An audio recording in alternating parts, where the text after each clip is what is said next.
l'école Wise Leadership avec l'apôtre Joseph. Parmi vous autres là, vous tous qui êtes ici, il y a beaucoup de personnalités.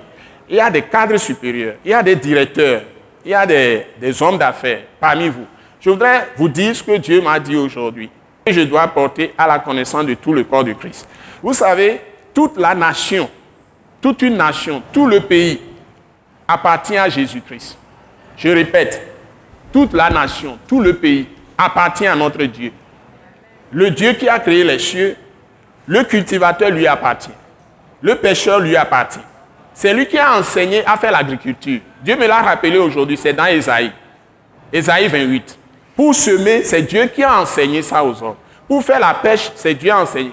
Pour faire le feu, la mécanique, tout ce que nous avons commencé à découvrir, tout ça, la lumière, avoir la lumière, c'est Dieu qui a tout révélé. C'est-à-dire que je voudrais vous dire que dans tous les domaines d'activité que les hommes font, c'est un service de Dieu. C'est ce que Dieu m'a dit aujourd'hui, de vous dire. On parle de service de Dieu comme si tu es perché sur... Je veux monter sur ça. Hein? Vous voulez que je monte sur ça? Je vais monter. Tu pêches une chair et puis tu dis, je suis serviteur de Dieu. Non, non, non, non. Cultivateur est serviteur de Dieu. Agriculteur est serviteur de Dieu. Celui qui a fait la chaussure que je porte là est serviteur de Dieu. Vous me suivez? Le banquier est serviteur de Dieu. Parce que quand tu as donné des talents aux gens et les gens n'ont pas utilisé leurs talents, et que Jésus est revenu, il y a un qui dit, il a gardé son talent, il a eu un don, il est parti creuser un trou, il a mis dedans. Et il dit que son maître est dur. Comme ça, il ne veut pas avoir de problème. Parce que son maître demande trop de choses, qu'on produise beaucoup. Mais Jésus lui dit, mais tu aurais pu confier mon argent à un banquier et ça m'aurait produit au moins de l'intérêt. Donc Jésus, c'est le meilleur banquier du monde. Donc, toutes les banques sont à lui. Tous les coffres-forts sont à notre Jésus. Donc, tous ceux qui travaillent dans les banques sont au service de qui? De Dieu, de Christ. Les maçons qui construisent sont au service de Christ. Les ferrailleurs, les soudeurs sont au service de Christ. Les menuisiers.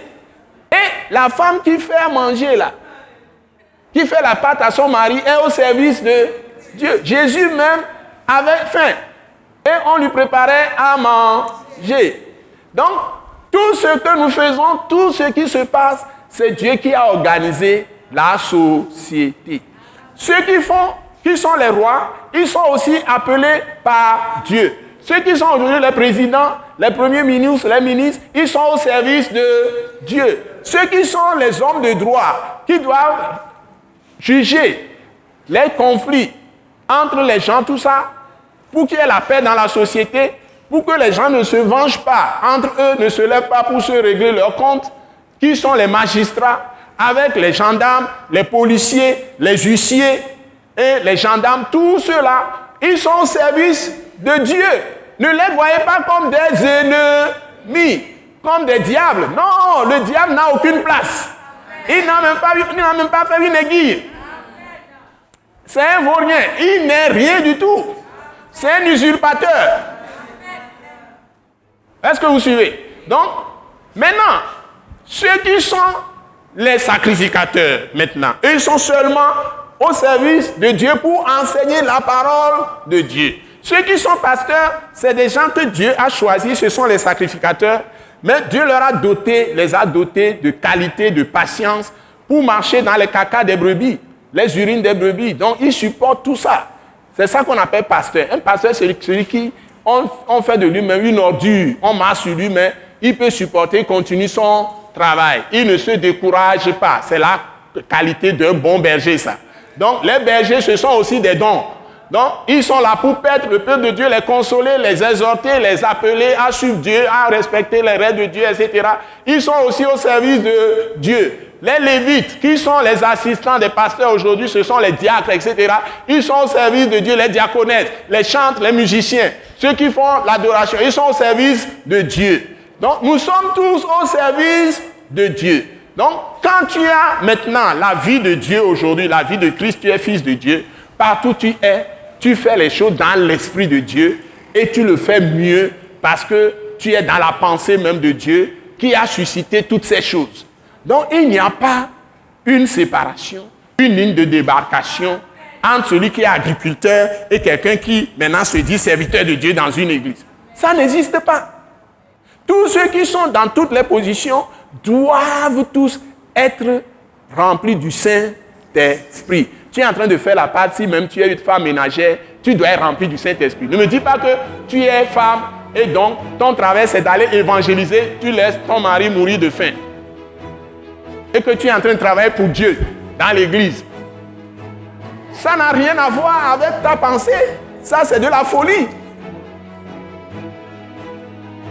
Où tu es homme, toi, Dieu te dit de travailler pour nourrir ta femme et tes enfants. Tu dis, tu lis la Bible, donc tu ne vas pas travailler. Après, tu évangélises. Et ta femme meurt de faim, tes enfants, tu n'as même pas d'argent pour leur faire le certificat de naissance quand un enfant naît. Et ces enfants deviennent des apatrides, comme je l'ai entendu à RFI aujourd'hui ou bien dans une émission. Parce que s'ils n'ont pas de pièces, ils n'ont pas de nationalité, ils n'ont pas de pièces, n'ont rien. On n'a même pas fait le certificat de naissance. Ces gens-là, après, ils n'ont aucun droit dans la société parce qu'ils n'ont pas de documents. Et toi, tu passes le temps, tu lis la Bible et tu évangélises. Après, tu entends que les gens te donnent les 10 francs, les 100 francs, tout ça. Tu fais des quêtes. Tu refuses d'apprendre un métier pour travailler. Il t'a dit que ceux qui vont travailler pour Dieu ou bien prêcher, tout ça, ne doivent pas travailler. Donc, on a développé tout ça. Et puis, on ramasse les gens, on les loge quelque part, on dit, ils sont en train de prier pour un ministère. Et c'est ça seuls qu'ils font.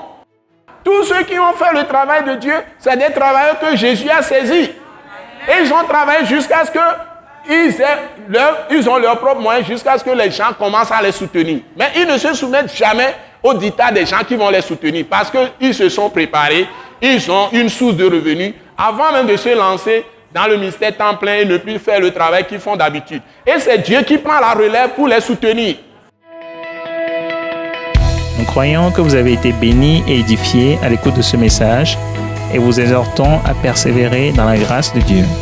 Pour plus d'informations et pour écouter d'autres puissants messages, merci de nous contacter au numéro indicatif 228 90 04 46 70 ou de visiter le site web atacinternational.org. Soyez bénis en Jésus-Christ.